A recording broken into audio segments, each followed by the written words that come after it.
Hi, everyone. I'm Allie Kowitz, a Lessard facilitator, and I'm joined by my co-host, Julie Riley. She's the director of Lessard. She's going to be helping me today by monitoring the chat box. So if you have any questions or anything, go ahead and put them in there. This is our monthly Lunch and Learn webinar. We do them the second Friday of every month, and this month we are going to be talking about self-regulation.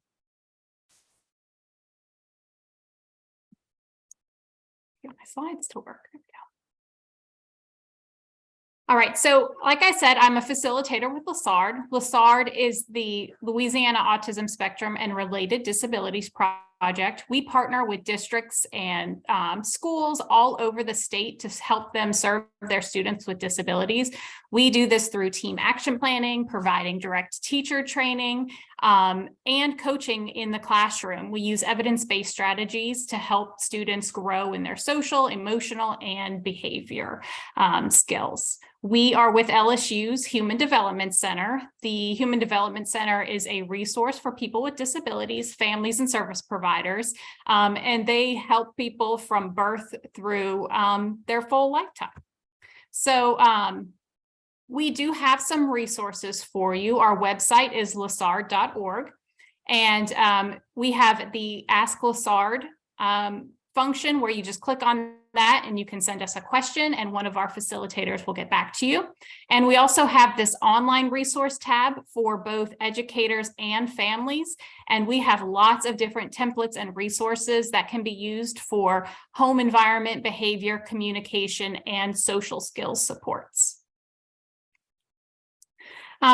I do have a lot of resources available for you today. In this Google folder, you can either scan it with your phone or Julie will put a link to it in the chat. So all you'll have to do is click on it. And once you click on that link or scan it, you'll have access to this shared drive. So jumping in, today we are going to talk about how self-regulation and how self-regulation struggles present in individuals and explore strategies to help individuals use self-regulation strategies across all settings. One thing to keep in mind is that sometimes dysregulated adults can lead to dysregulated children. So you may find some of these strategies helpful not only for your kids or students, but for yourself too. So self-regulation is the ability to understand and manage behavior and reactions to feelings and things that happen in the environment. It includes being able to regulate reactions to strong emotions like frustration, excitement, anger, and embarrassment. Self-regulation strategies reduce disruptive problems in the classroom and home by encouraging students to manage their own behavior. Learners become more active and responsible learners than passive ones, and children learn to regulate their behavior and think of alternate ways to deal with those frustrating situations. They learn to analyze their behavior, and they learn to identify problems that might cause them frustration in the future, and then they'll have a better set of skills to help them deal with those problems later on. So what do self-regulation struggles look like? Kids with big feelings are kiddos that are highly emotional. Their moods may change quickly. They may be very difficult to soothe when upset, or they might be quick to disagree or argue. They might have strong emotional reactions to being corrected, and they may struggle with identifying their own emotions or feelings. Kids who struggle with self-regulation skills may lack the ability to stop themselves from acting impulsively in order to do their schoolwork or to achieve the goal they're trying to do. So us helping kids build their self-regulation skills is going to have to involve using and trying a lot of strategies to try to figure out what works to help them. Issues in self-regulation can impact an individual's ability to get along with others, make and maintain friendships, and follow rules at school and home. We can teach them strategies to help learn this. Some other ways it may look is that they may have no filter. These are our kids that just kind of say whatever comes to their mind. They might blurt out in class. They may need a lot of redirection or have trouble with turn taking. And they might have difficulty anticipating consequences of their behavior. So I'm going to show you a couple of whole class supports that are pretty easy to implement. These are things that can work at home too for family members. So teachers can provide supports for the whole class that can aid in student self-regulating skills, and these benefit all learners. But you have to keep in mind that some students will need more individualized supports and will need more explicit instruction on how to actually use those supports. So the first set of whole class supports we can look at are flexible seating. Flexible seating is great for all of our students. As adults, we all have preferences of how we like to sit, where we like to sit for us to be the most productive person that we can be. And the same goes for our children. So using flexible seating is a really great proactive way for students to regulate their bodies. And some other good whole class supports are just some good brain break type activities. These can help your students stay regulated, get focused, and be ready to be engaged in their work. So things like doing chair push-ups or pull downs, hugging themselves, using fidgets, again, using that flexible seating, using some mindfulness exercises, breathing exercises, all things like that are really great whole class supports that you can do proactively for your students. So to jump into some of those more individualized supports that some of our students really need, one thing we can look at is the incredible 5-point scale. The 5-point scale is a behavioral method of teaching that attempts to teach the student how to recognize their own internal cues and then practices responses to those cues. So we're teaching the students to recognize the cue, and then we're giving them the tools to deal with that emotional response. Some students have difficulty reading their own internal cues. A lot of times we hear teachers or parents say that meltdown just came out of nowhere. It appears that way, and sometimes can feel that way to the student too if they don't have the good ability to read those internal cues.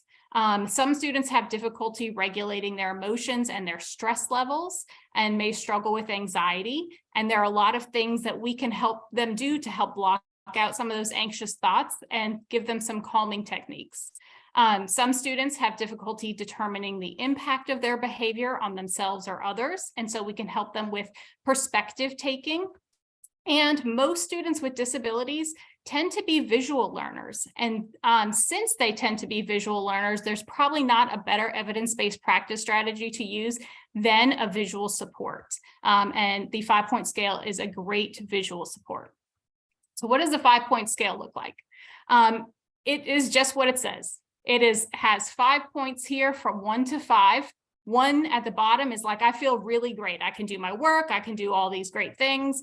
And then we move up from things are okay to starting to feel upset to losing control to being out of control.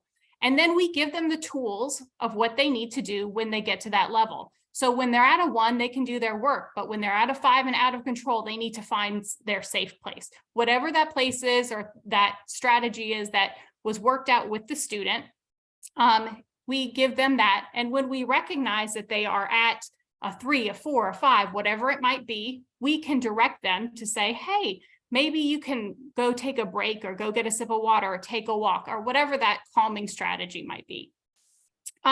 Sometimes we pair the 5-point scale with like a social story.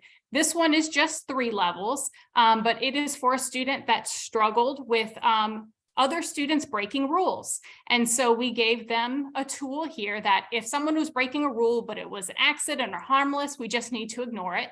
If it's something that's really bugging them, then they can write it down and the teacher will deal with it later. But if it's something that's harmful or dangerous, then that's something we flag the teacher down right away and let them know. So we give them these tools, we teach them when they're calm and not really escalated, and then we practice using them. Some other examples here, this 5-point scale over here on the left is a blank 5-point scale that is available on the Google Drive. This is one that I did with a student. I took the notes for the student. The student vocalized how he felt at each level. He felt calm at level 1. He drew a little smiley face and he said he can do his work and he'll get his reward. Up to, you could see he's getting more tense. He balls up his fists, he puts his head down, and you can see his little face that he's drawn getting more progressively angry.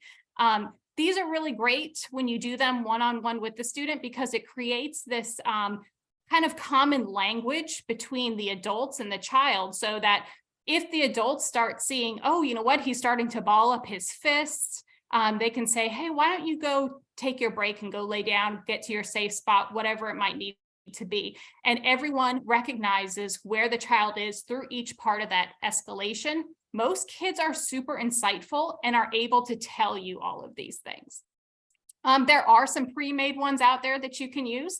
They work pretty well. And you just have to remember that you are teaching these one-on-one with the student and how to implement them. This is an example of a 3-point scale, so just the green, yellow, and red. Same idea as the 5-point scale, but it may be easier for some learners to initially understand. What I like about this one is that it includes pictures of the student here. He's showing what he feels like at each level.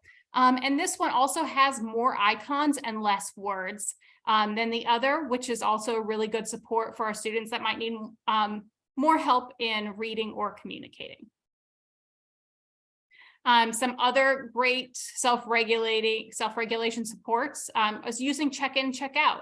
This is a really good intervention for students who are struggling with emotional regulation. It gives them a safe person that can help them out throughout the school day, provides a positive arrival to school and a positive departure from school, and teaches the student how to identify and work through those emotions during their school day. It can be easily done at home too. It's an easy way, you could check in with your kids in the morning before they leave for school, make sure they have everything they need, that they're set up for success, and then debrief with them at the end of their day.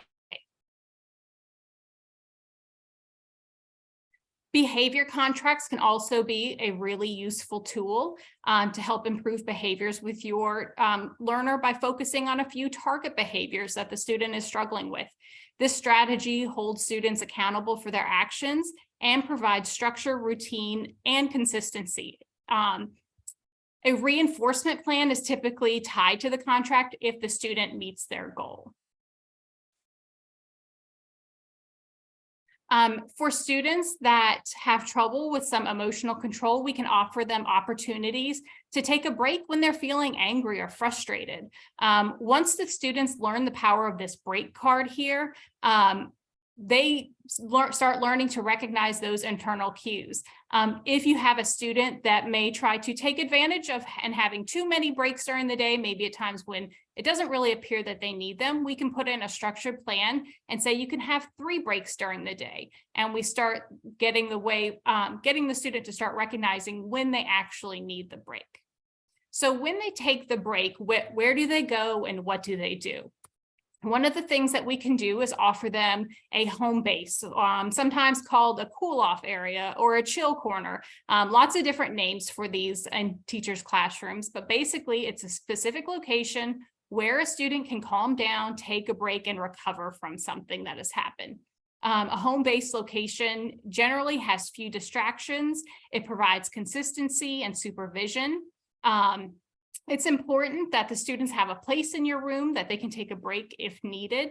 And we should teach them how to access this break spot and a plan for them on how they return back to class. So whether it's 5 minutes in there or whether it's they complete a couple self-regulation activities, we should have a plan with the student of what they are doing in the break spot. So some things we can consider is the environment quiet? Like this little example here is a little tent. It could be an area separated by a bookshelf or divider or curtained area, but somewhere where you can make sure you see the student. Maybe have some sort of cushy landing pad, beanbag, pillows, dim lights. Maybe they can have headphones or a white noise machine, fidgets, music, things like that. Some other things to incorporate are some breathing exercises. There are a ton of breathing visuals out there. I like this deep breathing rainbow because it's also tactile. The student holds their finger on here and they breathe in and they follow the rainbow and then they hold it and they breathe out. And so they do this a couple of times. This cool down spot here, the teacher has created a task analysis. So what they do when they get in the tent, they do their breathing exercises, they do the next thing and the next thing, and then they return back to class. So it's a very structured break for these students to go through. So they're just not going to the break corner and just not doing anything. They're actually taking steps to self-regulate. And remember, these things have to be taught to the student. You can't just expect them to go there and see the breathing rainbow and know what to do with it. We are practicing these things with the student and walking through and doing some explicit teaching with the student. We can, again, use visual supports to help with the breaks. So here are some grounding exercises.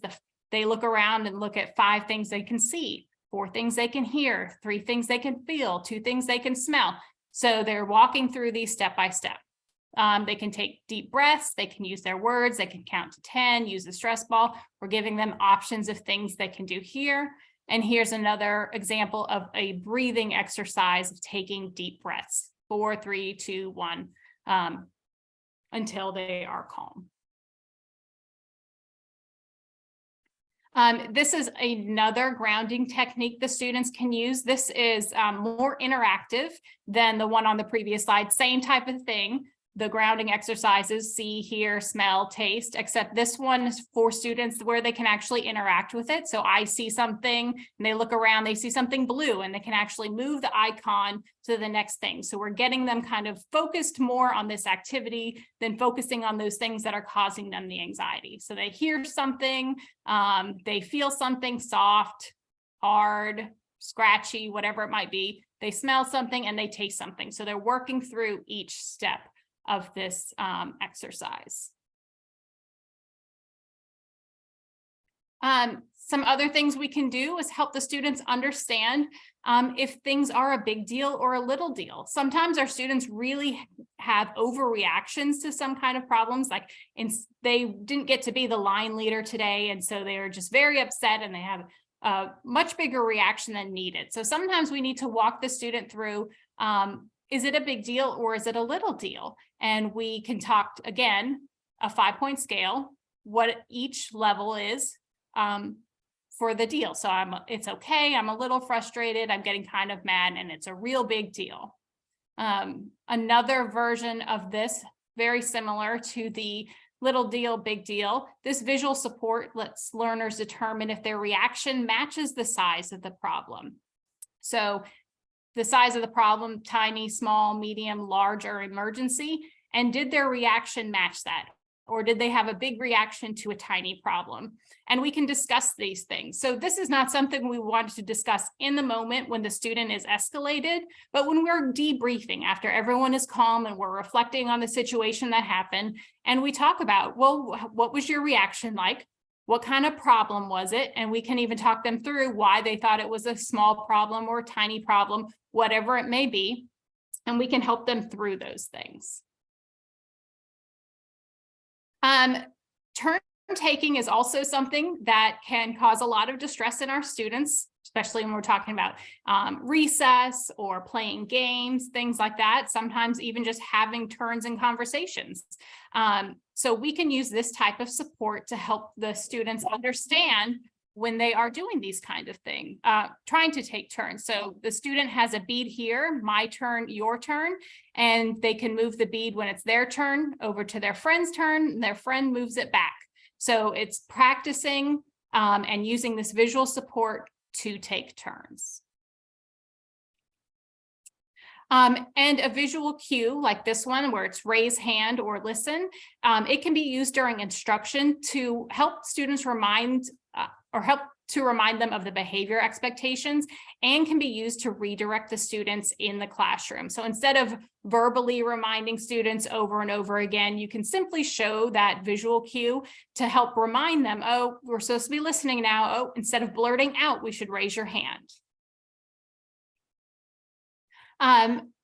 This throw it away strategy could be very useful in the home base.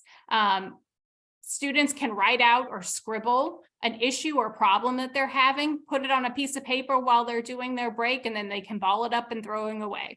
It is a process just to try to help them move forward through their day if they are perseverating on a problem that they just can't let go.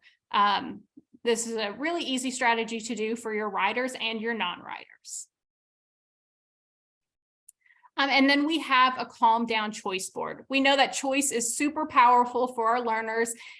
They feel like when they get a choice, they actually have some power in their day. And so instead of us just telling them how to calm down, we can provide them with a choice board. So when they are feeling upset or they're feeling anxious, we can have them decide, do they want to take their break and draw a color, or do they want to take some deep breaths, or do they want to sit down, or maybe they pick 2 of the items or 3 of the items, and they do those things on their break.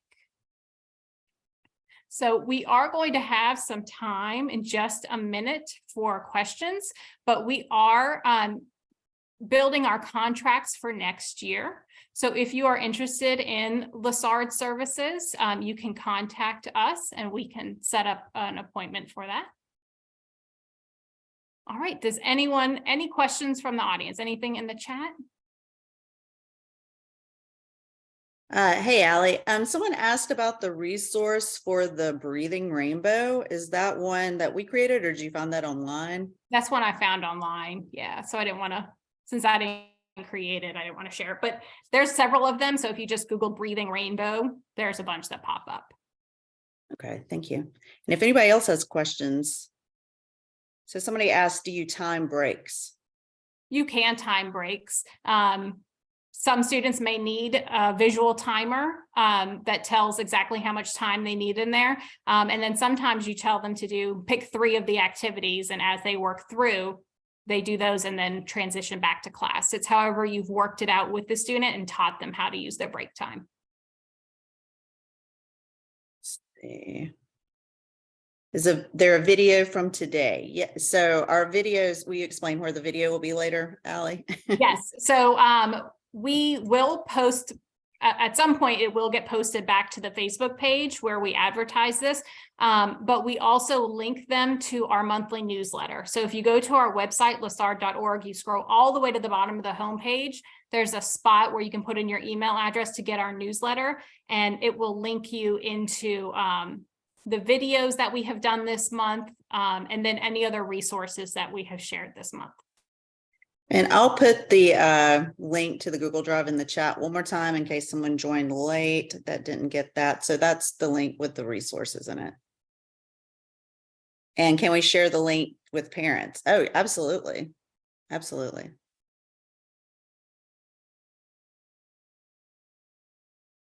Any other questions?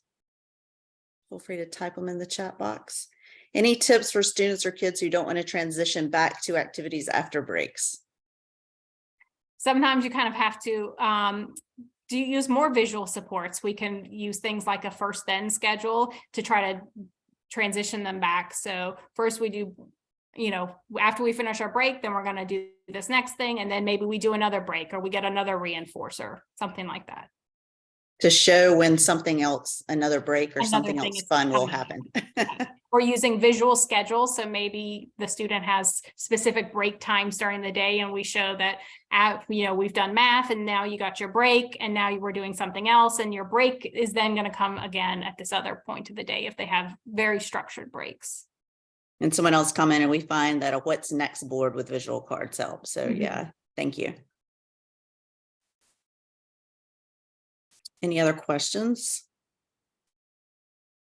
Well, if y'all are thinking, I do want to share that our next Lunch and Learn, so it's going to be Friday, February 10th, same time, is going to be on the forms and functions of communication. So if you have learners who are struggling with communication and you want to learn all kind of communication supports, you can join us for that.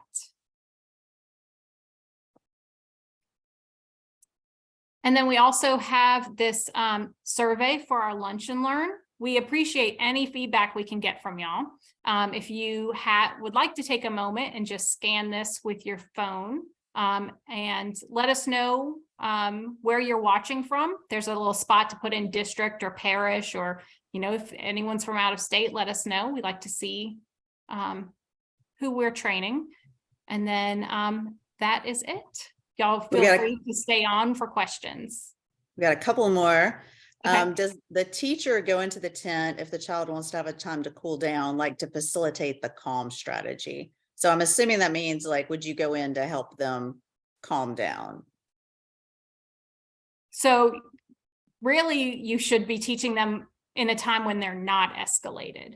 So you should be practicing these things beforehand. So if you want them to use that breathing rainbow in a moment where they are not escalated and they're just, happy and conversing, you practice those things. Maybe you go into the tent and you role play. When you feel upset, when you're at a level 3 or you're at a level 4, what are some things we can do? And we practice doing the breathing rainbow. We practice using the fidgets appropriately. So we do those things when the student is not escalated. And it's not something that's just going to happen after one time of practicing. We need to practice and model these things for the students quite often when they are in a happy state.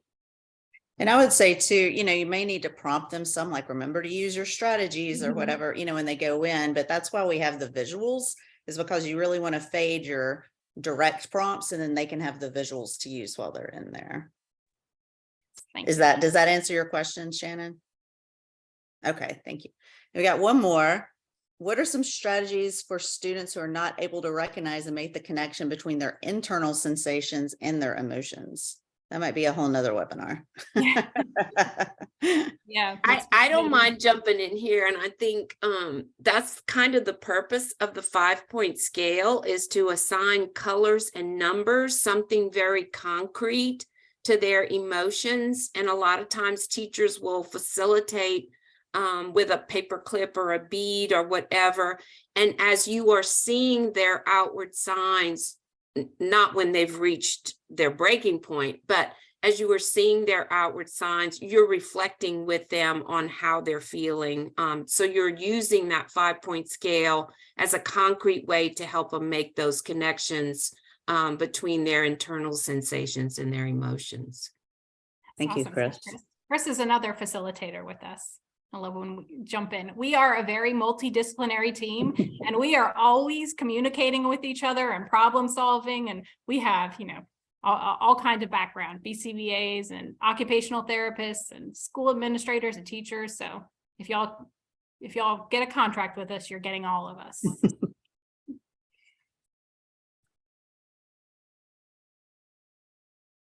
Any other questions? That's all the ones from the chat, I think, that I called.